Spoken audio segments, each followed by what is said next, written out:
কর্মগাছের পক্ষ থেকে জিংলার পক্ষ থেকে আগামীকালের সমাবেশে যোগ দিন 8 তারিখের সমাবেশে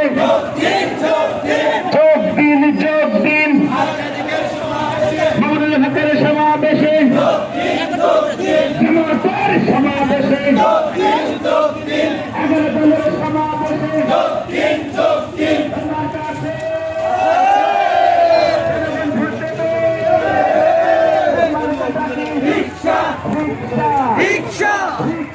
রিক্সা